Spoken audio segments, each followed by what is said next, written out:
Go for it. Are we recording? Oh, yeah.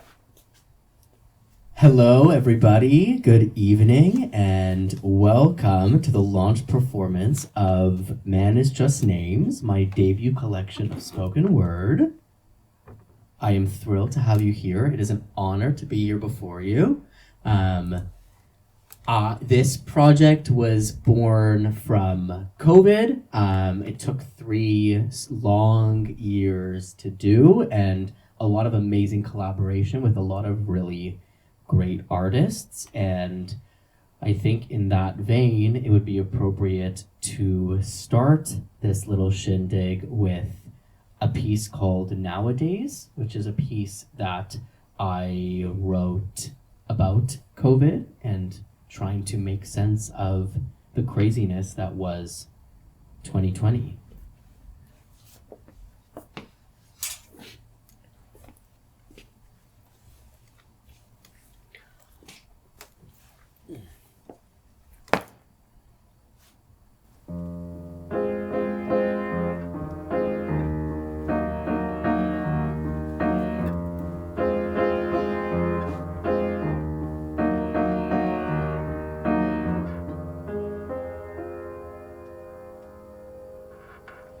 Nowadays, I have my morning coffee promptly at 12:16 p.m. after I meander around in my bed. Plump pillow pleasantly placed betwixt my plump femurs. Wish I was a dreamer. I can't remember them. Probably because of the joint that I hit promptly at 12:16 a.m. the night before, when I was in the house, bored, racing towards my clipboard to go on record and write scores about getting ignored by a boar named Jord. How he was untoward. But I don't snore, which is probably a good thing, but I do sing in the shower. Sing songs of joy and sadness, the two sides of the coin that I covet most. Nowadays, the street that I have come to call my home and all of the places I want to roam are quiet. Forced into silence from a strange virus that ignites in us fear and grief and confusion and delusion from the seclusion we have no choice to partake in. See, we've got a stake in this. Whatever this is. This literal shitstorm. This reset button. This desolate wasteland. This recovery. This discovery of things I hadn't seen before, that I had ignored because life was distracting. Like the hawk that nests on the roof next to mine, the hawk with wide outstretched wings. I want to sing to it. It is so majestic. I don't remember seeing a hawk in the sky before. Only the mechanical birds before all this. Nowadays, when I go on my afternoon strolls to the park, because I suddenly have all the time in the world to go on afternoon strolls to the park, I'm weary of the cop that patrols it, like a shark, or like that hawk, waiting to pounce, eager to denounce closeness in the name of the plague. So, in my vague attempt to numb the sadness, to succumb to the madness of the present and make peace with it, I walk. And as I walk, I notice that the grass is prematurely green, and the streets are unusually clean. And I've traded in my sweatpants for jeans. And for once I'm not looking at my screen. Fuck, that joke is so obscene, so harmful yet completely routine, and the truth is rarely ever seen. It's all just a smokescreen, and what's really unseen are all those beauty queens racing to the guillotines in their own minds because they're just as sad and confused as you and me. They just coat their pain in a shiny, shimmery sheen. So, as I pass the house painted forest green, I wonder if I'll have Halloween, and when she'll intervene to free us from this quarantine, or give me a time machine, cause I wanna go the fuck back to 2019. Nowadays, I miss hugging my friends. I miss making out. I miss swaying at concerts. I miss dancing at disco. I miss shopping at stores. I miss flying on planes. I miss riding on trains. I miss doing the Seder. I miss performing on stage. I miss living my life. All so that this virus will miss me. But will I emerge from this abyss? Me?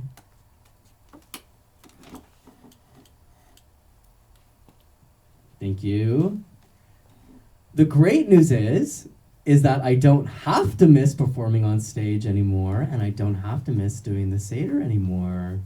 We're very grateful to be past those really dark times, but I thought it'd be a nice way to ease us in. And I think a byproduct of my COVID experience was that I really increased my weed consumption. Who didn't? We're all just like bored and we want to feel something. So I did, and then I started feeling things sort of about it. I was like, oh, this is great, but also not so good. And I had a lot of thoughts, so I thought I would put my thoughts down on paper. And I did, in the form of a piece called Jane.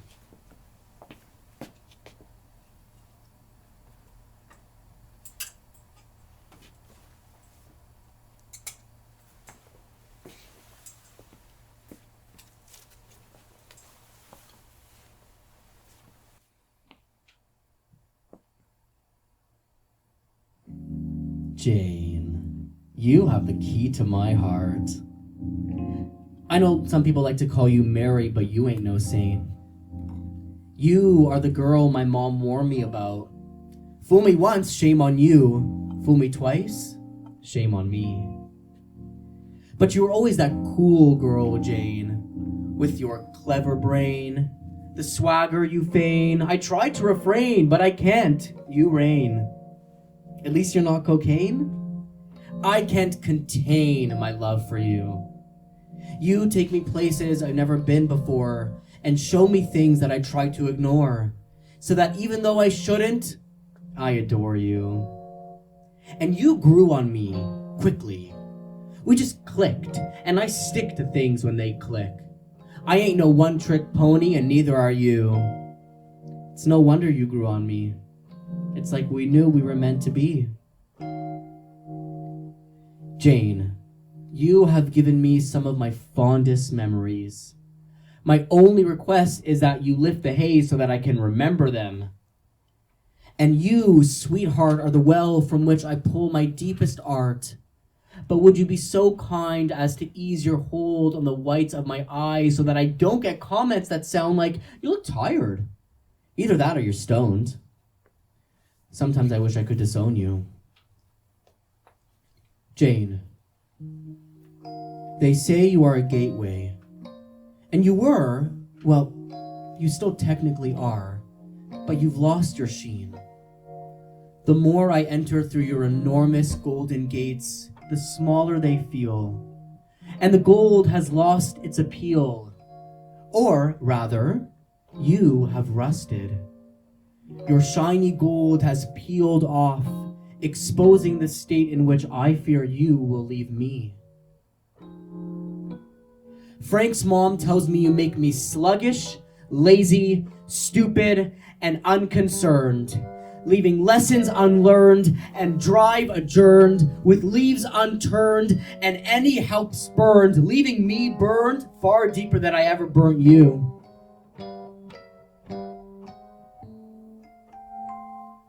You just turn to smoke and disappear. But I am left here. Sometimes I wish I could disappear. And that's why you're here. You turn my lows to highs, and though you wear a disguise, I indulge. Though I know what you look like, for I've seen you at your worst, I take you in with open arms, hoping to receive you at your best. Jane, I think this is a love letter to you. And I know that love is not possession, but you got me. Please don't make me let go.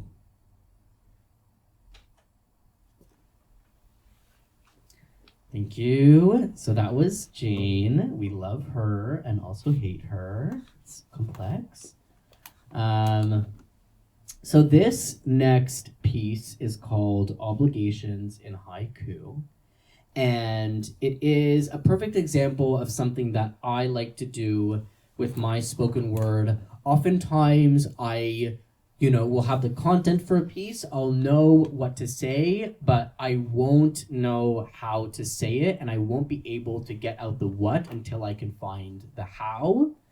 So for this piece, I knew I sort of wanted to talk about my relationship with a bunch of different people and parties in my life, and I didn't know how. And then the second it struck that I could put it in the form of haikus, then the rest of it just sort of word vomited out of me. So this is called Obligations in Haiku.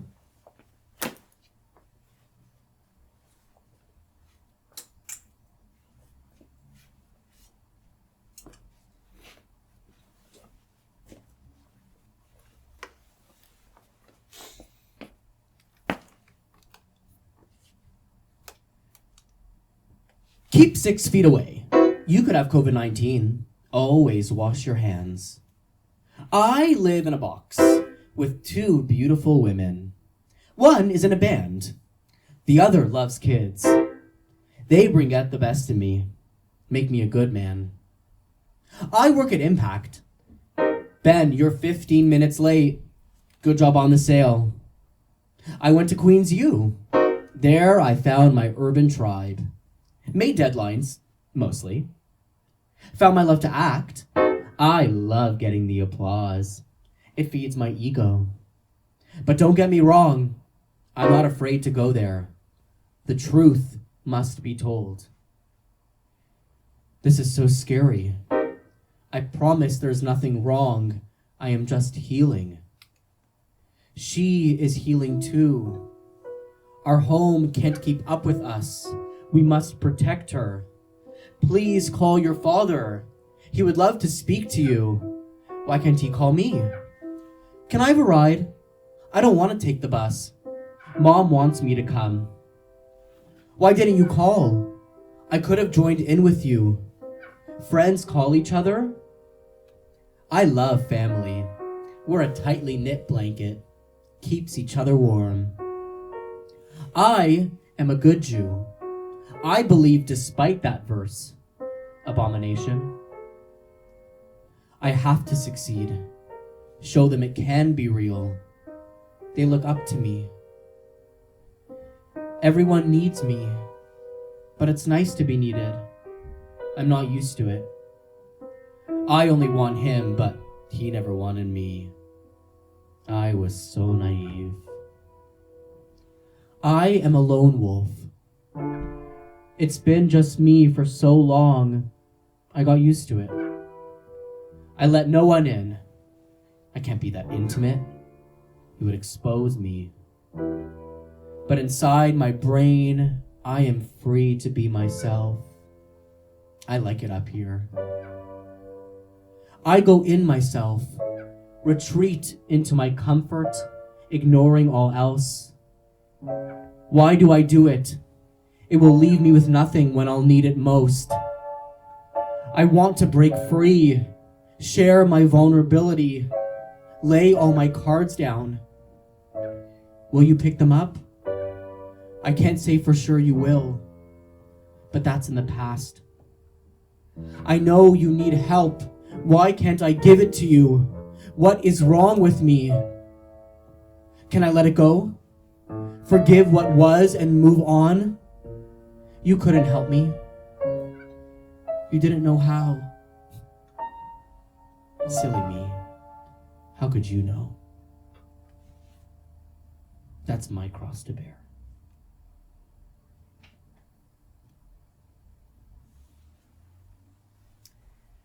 Thank you. So that was Obligations. The next piece I have for you is a little ditty called Jory. So in this book, I mention 2 of my ex-boyfriends by name. which is very Taylor Swift. It wasn't intentional. It just happened. We have a J theme, and they both have J names, so it kind of worked. This piece is all about how a relationship with a person can stay with you long after the actual relationship has ended. And it's another good example of how form contributes to the content of a piece. I wanted to make this piece look as aesthetically appealing as it sounds, with its words, its adjectives, and all that stuff. So you can check that out in the book, which is available for purchase after the show. And for right now, enjoy Jory.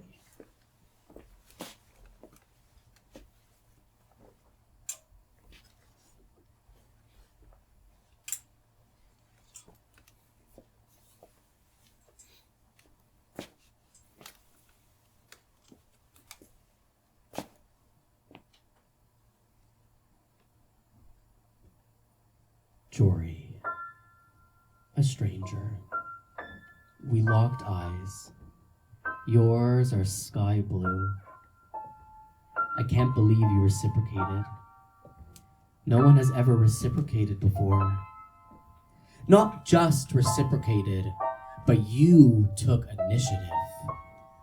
I was enchanted, captivated, stupefied, thrilled by you. Friends come and say, he's no good for you. Turns out they were right. Can't believe I'm like Eve. Bit into that apple with every tooth I have. Finally, one with no worms in it, eating it away.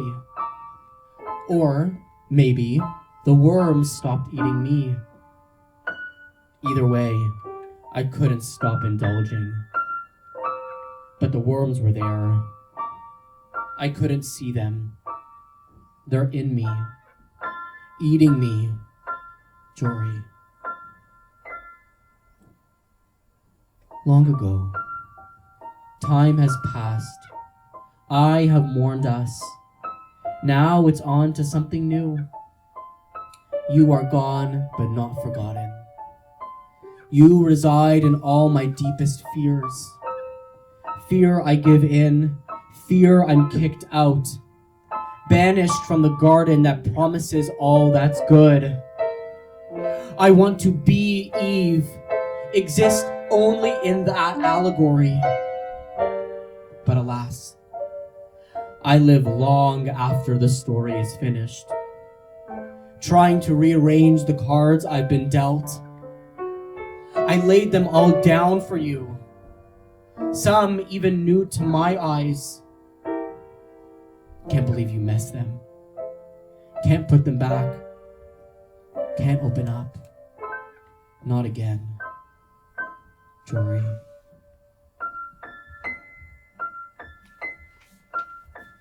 It's there, in the darkness and all the stillness, that I feel your presence. Your face emerges from the shadows. It looks at me like you did. Danger in your eyes. Danger that you disguised. Danger that I knew deep down was there all along. Why is it that we are out to hurt ourselves?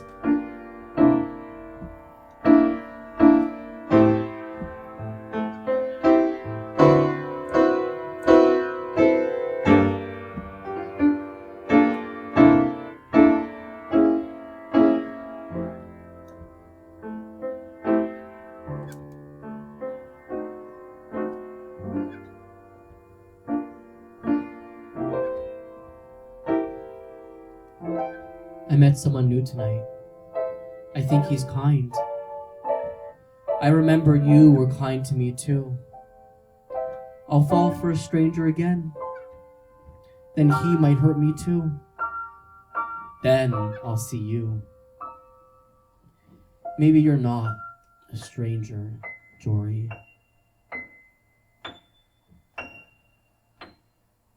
You never were.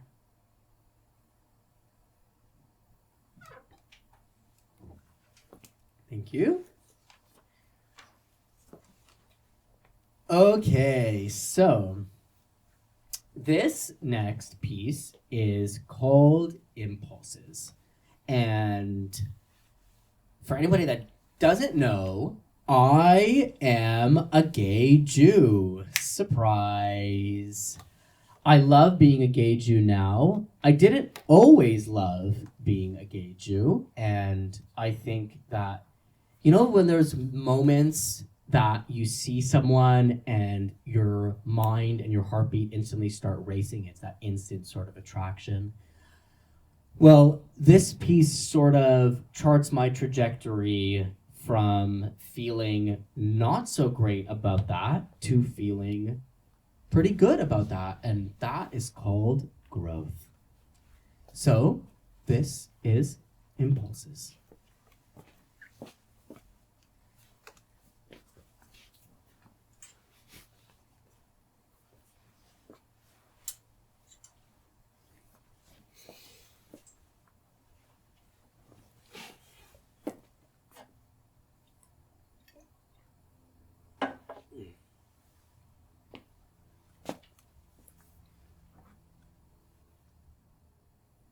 '23. Cafe. Work. Spray. Scrub. Clockwise. Any day. Corner. Sunlight. On the phone. Eyes. Blue. Gorgeous. Tall. Pang. Chest. Look. Look back. Look away. Work. Water. Fill. Move closer. More water. Closer. Smile. White teeth. Closer. Necklace, Jewish star, wow, racing, mind, heartbeat, thump, thump, thump, eyes, blue, gorgeous, tall, coffee. What? No way. Sit together? Now? Reeling, unexpected, off guard, smile, smile, can't stop smiling, warm, hot, blood rushing, maybe, finally. This feels good. 20. Subway. Mom. Matilda. Wow. Green eyes. Piercing. Dark. Shaped. Chiseled. Beard. Trimmed. Green shirt. 3 buttons unbuttoned. Chest. Smile. White teeth. Heartbeats. Faster. Thump. Thump. Thump. Hot. Hard. Tuck. Green eyes. Fuck. Mom. Fuck. Look away. Look down. Can't talk. Can't hear. Can't focus. Eyes. Can't focus. Chest. Can't focus. I hate this. Read program. Read ad. Read screen. Read anything. Just don't look. Mom. Don't look. Talk. Can't listen. Can't focus. Can't help it. Look. Green eyes. Chest. Piercing. Gets up. Nods. Gestures. Refuse. Look away. Look down. Talk. Sigh. Relief. 19. Club. Dark. Lights. Flash. Birthday. Sweat. Sing. Scream. Dance. Dance. Shot. Dance. Sing. Laugh. Dance. Dance floor. Dark figures. Dark eyes. Friend. No. Yes. Fuck. Hot. Hard. Talk. Tuck. Can't listen. Can't focus. Music blaring. Heartbeat blaring. Thump. Thump. Thump. Talk. Can't focus. Hard. Hot. Kiss. Lips. Teeth. Tongue. Wow. Push. Press. Wow. Bathroom stall. No belt. Easy. Crouch. Lips. Tip. Tongue. Wow. So good. No. No. No. Not me. So good. Please. Please. So good. No. More. So good. I hate this. Please. So good. More. More. No. No. No. Not me. Can't be. Leave. 13. Cabin. Alone. Stragglers. Hot. Curly hair. Curious. Impulse. hunch, talk, respond, talk, flatter, sweet words, suddenly hot, heavy, heartbeat, foreign, unexpected, thump, thump, thump, talk, respond, flatter, sweet words, move closer, arms, 1, 2, 3, down, hands down, focus, eyes, focus, hands down, focus, grip, rub, hard, so good, focus, grip, rub, hard, so good, focus, grip, rub, hard, so good, focus, grip, rub, hard, so good, focus, grip, rub, hard, so good, focus, grip, rub, hard, so good, finished. Oh, fuck. That's it. Exposed. Destroyed. Piss? No. Yes. Once clean, then mean. Alienate. Aggravate. Manipulate. Intimidate. Dominate. Devastate. Eradicate. Silence. I'm sorry. I hate this. But no one can know.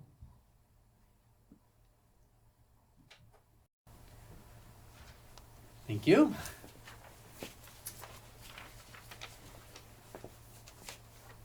So, this next piece is called Jade.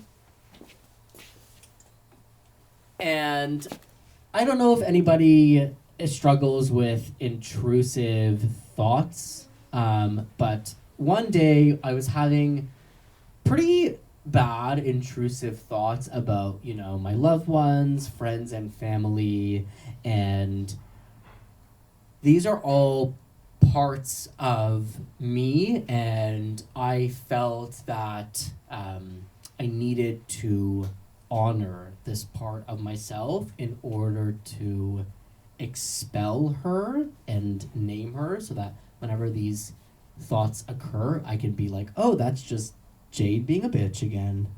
So yeah, so this is not a poem. It is a monologue from Jade's point of view.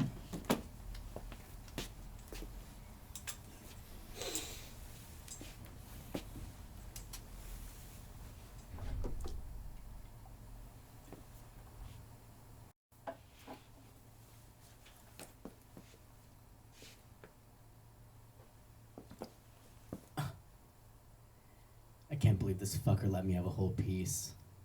He can be so weak sometimes. Well, now that I'm here, I might as well tell you who you have the privilege of listening to. My name is Jade. Yes, like the green. And I live in each one of you fuckers too. I'm that bitch who tells you you will never be good enough. Ever. For anyone. Least of all yourself. And I don't make that shit up either. I'm a smart bitch. I know that I would look like a fucking fool if I said something as devastating as that without the data to back it up. No, not me. I show you in vivid, aching, painstaking detail the cold, hard, undeniable, unforgiving truth about yourself. All the times you fucked up, let down, dismissed, and diminished all the things and people you care about the most. I show you who you really are. Then, shocked, you say to me, but Jade, there were also times I loved, appreciated, held, and empowered all of the people and things I care about the most. And that's actually true. You did those things. But you know that doesn't matter. You know you never get the appreciation you think you deserve for doing all the things you just listed. You expect it, you don't get it, and that makes you so fucking angry and resentful and invalidated and hurt that you begin to think that none of them are worth it. None of them are worth you. I know. I've been there. I've done that and I've lived that. When you begin to think like that, you are a goner at a crossroads. There are two doors you could go through.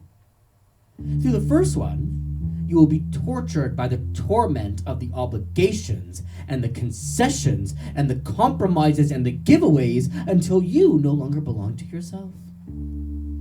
Through that door, everyone will tell you how caring, how generous, how kind, how vulnerable you're being. AKA a weak fucking pussy. You know what happens to the vulnerable ones? They get killed first. Usually by bitches like me.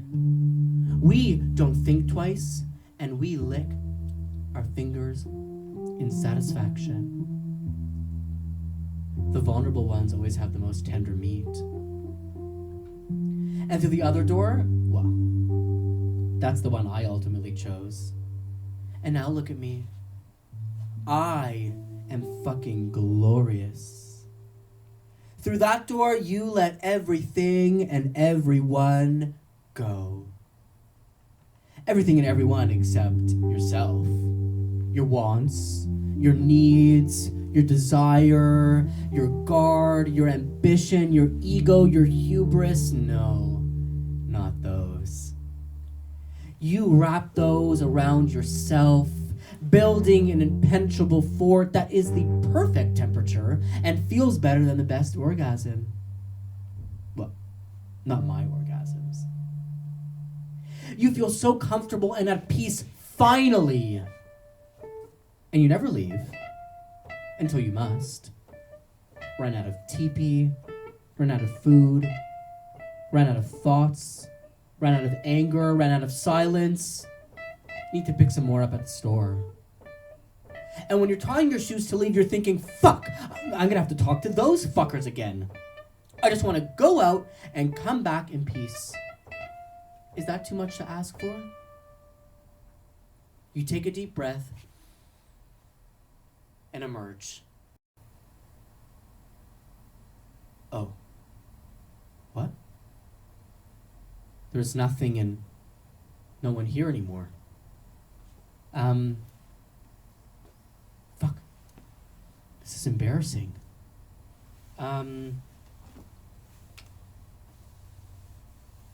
Have you seen them? Thank you.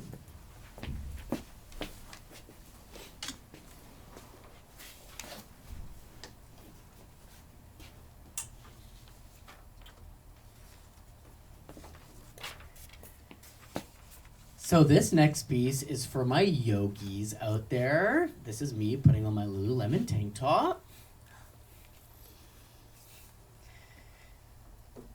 And I probably came up with the idea for this piece while I was doing yoga, and I felt all of the, really great effects it had on me, and I said, hey, maybe I can articulate this in a piece. So this is called Just Breathe.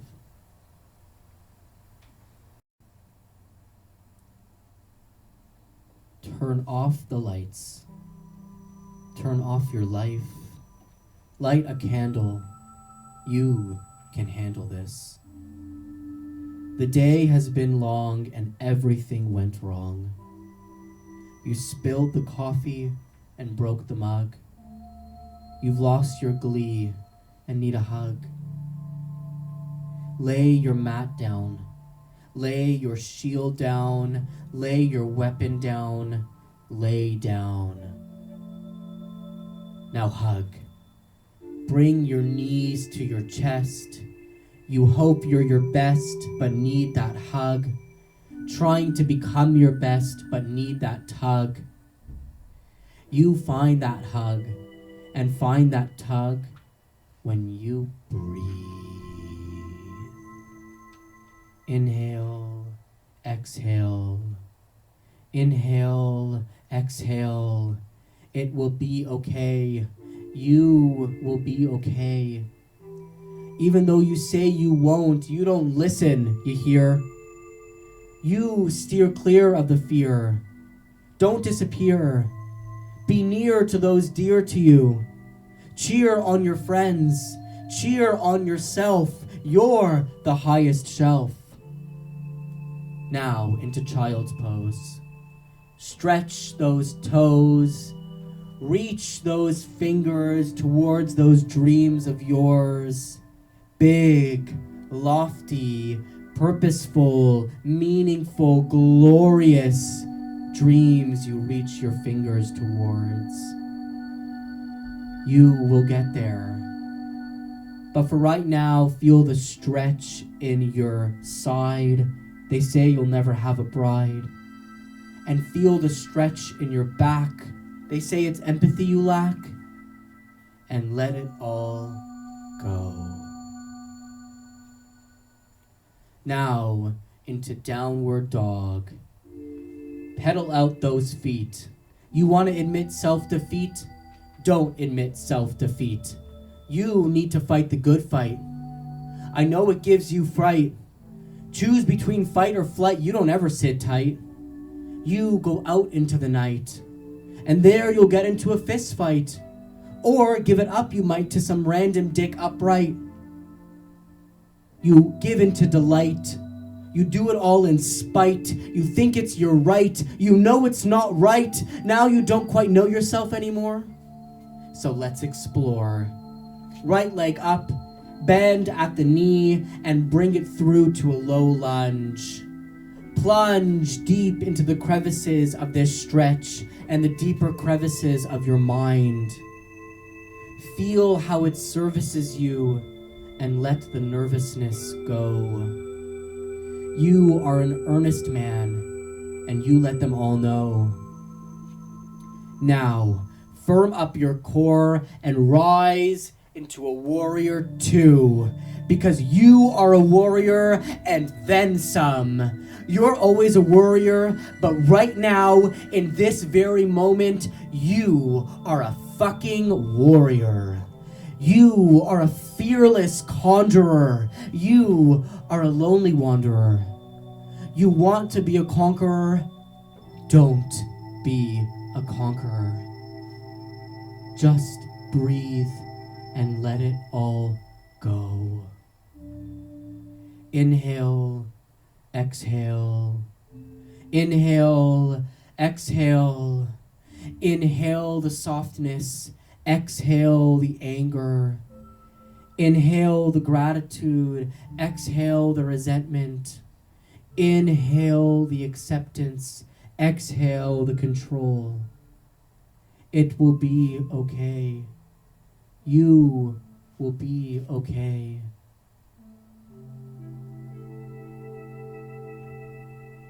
Namaste.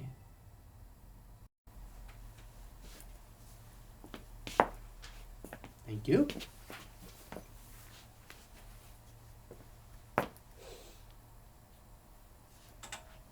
So, the penultimate piece I have for you is called Just Me. And I wrote this piece in a state of hyper emotion.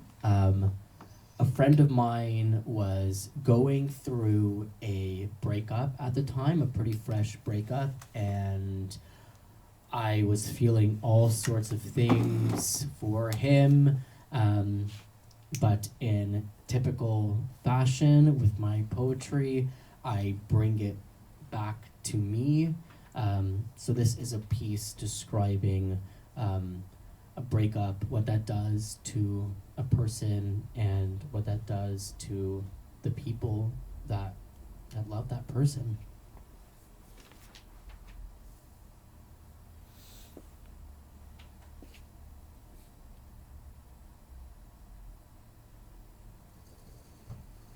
I have no one to call.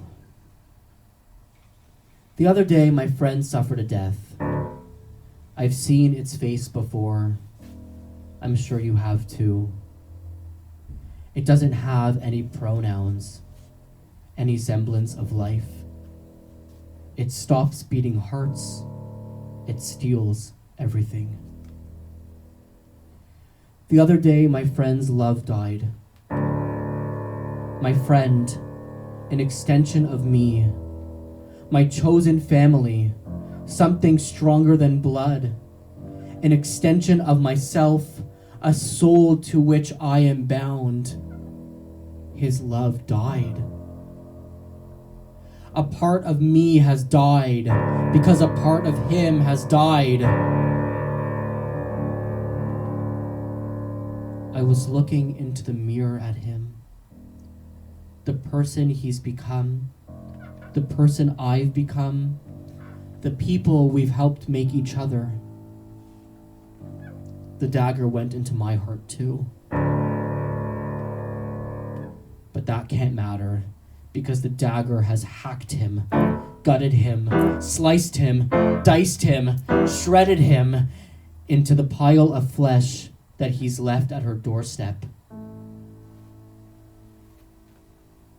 She can't answer the bell, for she is a pile of flesh too.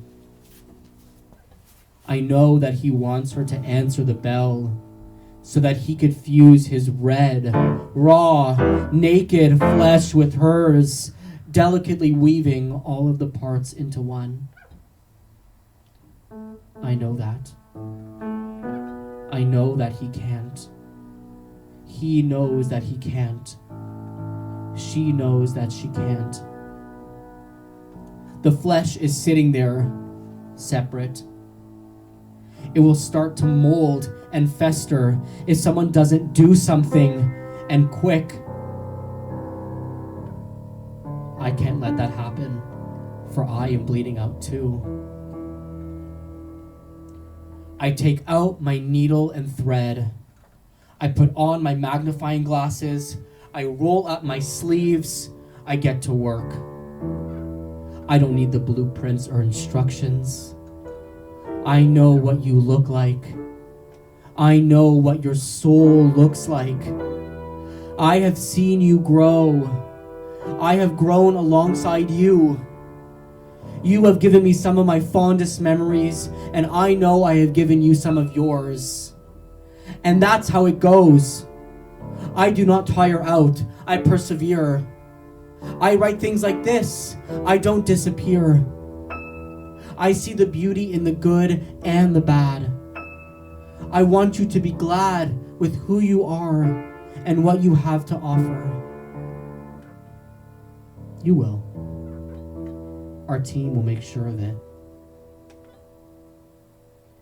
Once you leave the operating table, you will be okay. On the road to recovery. You will meet someone else, somewhere, somehow. You will let love wash over you again. You will have more to offer. You will be stronger. You will be braver. You will be able to surrender. I will be proud. I will also be tired. I will take off my glasses. I will remove my scrubs. I will put away my equipment, and I will sanitize the area, removing all evidence of your hurt. But the memory still lives. I check my phone. No texts, no missed calls. I get into my car. It's cold outside. The heat is broken. I arrive in my driveway. Room only for one vehicle. I arrive at my doorstep. The lights aren't on. The lights are rarely on. But it's warmer inside. I thaw myself in my warmth, my heat. Sometimes I wish the lights were on when I remember I can turn them on myself. I undress and have a shower. I sing songs of joy and sadness. I exfoliate myself with lavender-scented sea salt. I rinse it off. I am so smooth now. I get into bed, grab the second pillow, snuggle up, and drift off into a dream. Silent serenity.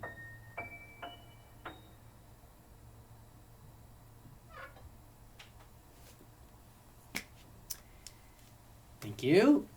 So I have one more piece for you. And this piece is called The Shackles Burst Off. And I don't know if anybody listened to Fiona Apple's 2020 masterpiece, Fetch the Bolt Cutters. But I highly recommend it if you haven't. This song was inspired by the title track, Fetch the Bolt Cutters. She says, "Fetch the bolt cutters, I've been in here too long." And the feel of that song is actually quite calm. It feels that she has sort of come to this acceptance with herself, and it's feels, resolute and absolute, and I just love that. I took it in a different direction. This piece is about 12 minutes long. So strap in, and it takes us on quite a wild ride. So,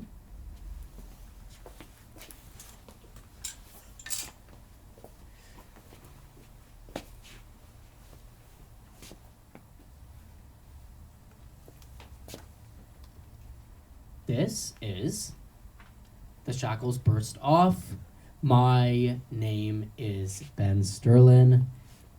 My amazing piano player, Tony Rosenberg. Can we get a round of applause for Tony? Thank you, Tony. You're awesome. And without further ado, this is The Shackles Burst Off.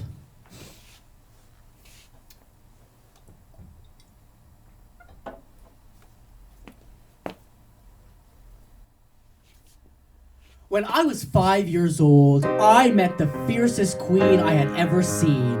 Sifting through the dresses in my mother's closet, abundant in color, bountiful in material, perched on the arm of my father, whose devotion to me has always been as sturdy as that arm. I spot one. Now what is this? Vibrant, mid-thigh, peach-colored, with shiny sequin circles? Wow, I am mesmerized. My eye color changes to peach. I reach out to touch it. I run my young, soft, curious, vulnerable, tender, helpless hands through it. I love the way it feels. Like the cold side of the pillow. Like a cold shower after a sweat, like sweatpants just out of the dryer, like the drive on the freshly paved road. It hugged me. It felt right. Then, all of a sudden, as I was running my hand through a sequin, one of them catches the light, shooting me in the eye, and I am transported. And when I get my bearings, there is no denying it. It is unmistakable. She is unmistakable.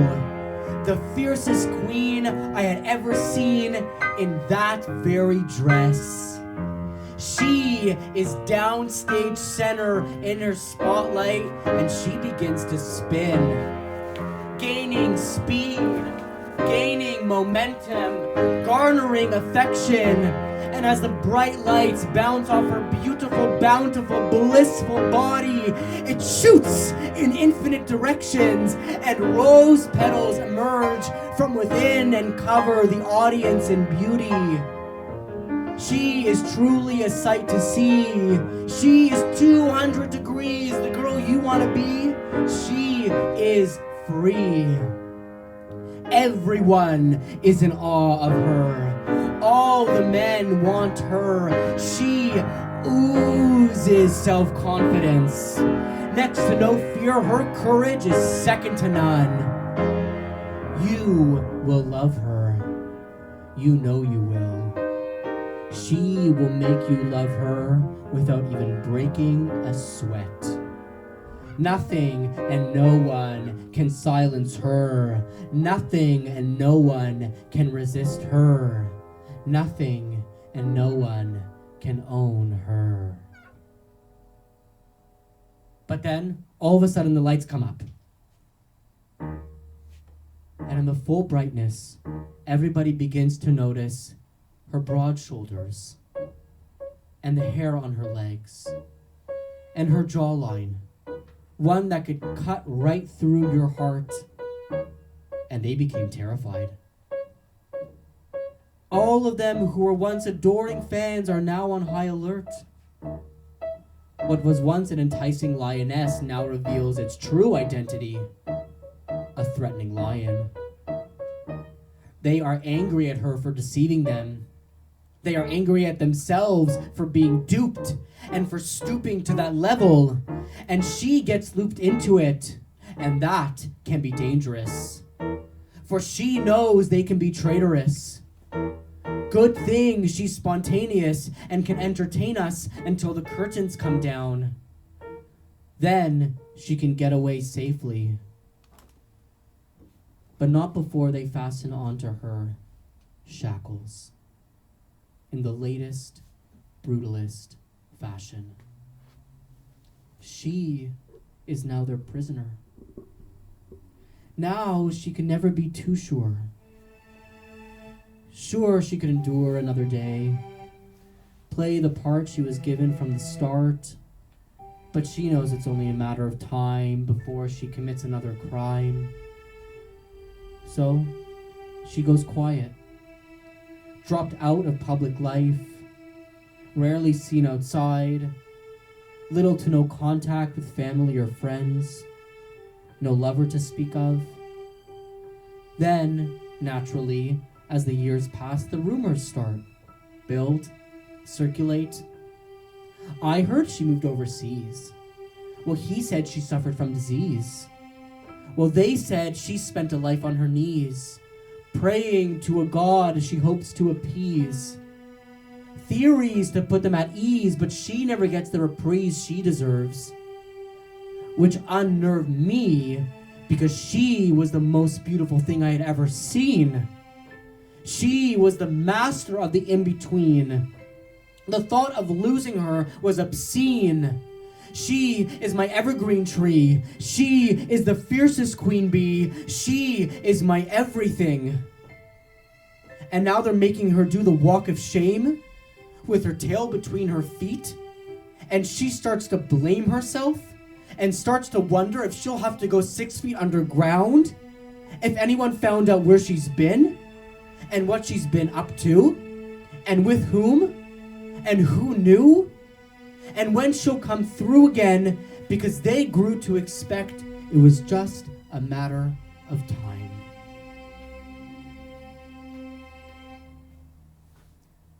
But the truth is, the reason no one saw her is because she did not go anywhere. She could not move. She has shackles on, the weight of them growing, the grip of them tightening, the heat of them burning her wrists. Every time she twists and turns for them, it burns. And it churns her stomach and makes her sick that she's not yet strong enough to say, "Fuck you, prick." So, she sticks to what she knows. Silence. From silence to sadness, starting a slippery slope, slowly descending into a slumber she's not sure she can snap out of. Day after day, she becomes number and number of it, until it no longer exists, until she no longer exists. Until one day, not like any other, when she looked in the mirror, to discover her reflection lacked the vibrant complexion it once had. And all of her dreams unaccomplished and made her sad. And all the time she spent being mad, all because she was afraid of getting rejected by Brad? Or Chad? Or Dad? Seriously? She paused and looked into the mirror again and repeated to question her truth. Has she destroyed herself with the fear she might be destroyed by others?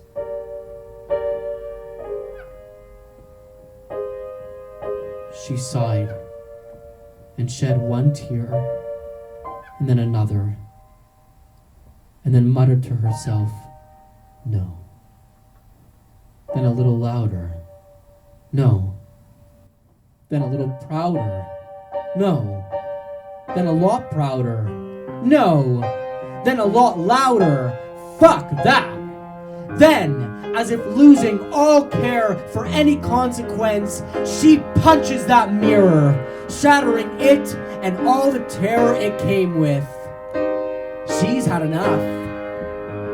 And in that moment, when she realized that her life was hers to live and not for others to live off of, she spread her arms out to me, and with her newfound strength, weakened the hold of each and every link until all at once the shackles burst off. She was free again, and she reached her arms towards me, and in her warm and unapologetic embrace, I broke free. Now, nothing and no one can resist, silence, or own me. I flow like a tree in the breeze. I am so at ease. I am so at peace because I know how to release the pain. And I would love to help ease your pain, but now I am my main concern. But don't discern, I'm not selfish. It's just that I think it would be foolish to make myself ghoulish, ensuring I won't be able to give you what you need when you need it.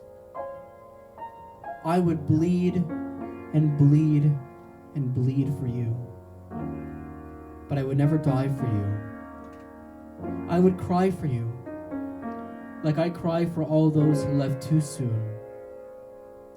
I would cry for you like I cry for Alan Turing, Anne Frank, Alexander McQueen, Freddie Mercury, Trayvon Martin, Dee Wiggum, Sandy Hook, Felix Turner, and countless others. I cry for them. I cry for all the loss of life that is perpetuated by a system that gives men the power but no tools to use it for good. It teaches men not to love and never seek help for it, inevitably leading them to either rid themselves of life altogether or commit countless acts of righteous retaliation against the world he feels has wronged him and failed him. Well, it did wrong him, and it has failed him. But it doesn't need to be this way. I lay an invitation at your feet, and I sashay away, rose petals swaying in my wake, but not before leaving behind what was once hers, then mine, and now yours to conquer with. That's right. The vibrant, peach-colored, mid-thigh dress with shiny sequin circles for the next fierce queen.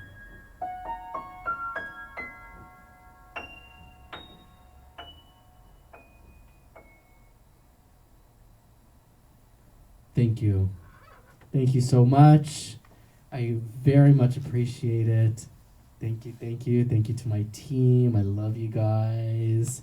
And please feel free to go into the lobby. We're gonna have a book signing for the next half hour. There's more tea, coffee, pastries. There's a bar. Thank you so much for being here and celebrating the launch of this book with me. It means the world. I put my heart and soul into it, and I really, really hope you enjoyed.